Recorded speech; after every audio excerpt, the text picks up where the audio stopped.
everyone, this is Pushak from ZTS. இன்னைக்கு என்ன பார்க்க போறோம் பார்த்தீங்கன்னா ஒரு 4 இம்பார்ட்டன்ட் விஷயம் தான் பார்க்க போறோம். ஃபர்ஸ்ட் பார்த்தீங்கன்னா அஃபர்மேஷன். உங்களுக்கான அஃபர்மேஷன் வந்து பார்த்தீங்கன்னா நீங்களே எழுதுங்க. ஸோ எக்ஸாம்பிள் பார்த்தீங்கன்னா பின் இன்ட்ரெஸ்ட்டில் இருக்கும், இல்லைன்னா கூகுளில் டைப் பண்ணி பாருங்க அஃபர்மேஷன் அப்படின்ட்டு. ரெண்டாவது பார்த்தீங்கன்னா உங்களுடைய ரிஸ்க் மேனேஜ்மெண்ட். ரிஸ்க் மேனேஜ்மெண்ட் எந்த அளவுக்கு கரெக்டாக இருக்கணும் பார்த்தீங்கன்னா உங்களுடைய பொசிஷன் எந்த அளவுக்கு கரெக்டாக இருக்கோ அது அளவுக்கு ரிஸ்க் மேனேஜ்மெண்ட் கரெக்டாக இருக்கும். மூணாவது பார்த்தீங்கன்னா உங்களுடைய மணி மேனேஜ்மெண்ட்.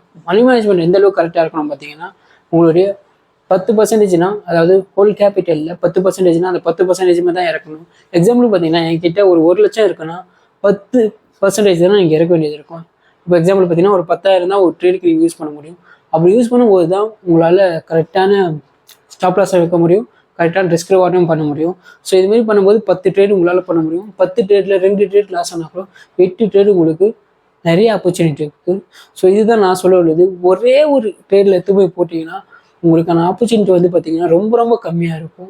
ஸோ ஃபோர்த்து பார்த்தீங்கன்னா உங்களுடைய எமோஷன் வந்து கரெக்டாக ஹேண்டில் பண்ண தெரிஞ்சுக்கிட்ட மட்டும் தான் நீங்கள் இது பண்ண முடியும். ஸோ சும்மா ஒரு ரெட் கேண்டலுக்கு வர்றதுக்கெலாம் நம்ம ரியாக்ட் பண்ணாமல் பர்ஃபெக்டான அந்த கேண்டலோட பாடியை வந்து கரெக்டாக புரிஞ்சுக்கிட்டோம்னா அந்த சைக்காலஜி, அதாவது பையர்ஸ்க்கும் செல்லர்ஸ்க்கும் இருக்கக்கூடிய அந்த சைக்காலஜி கரெக்டாக புரிஞ்சுக்கிட்டிங்கன்னா ஸ்டாக் மார்க்கெட்டில் சர்வே பண்ணுறது ரொம்ப ரொம்ப எளிது தான்.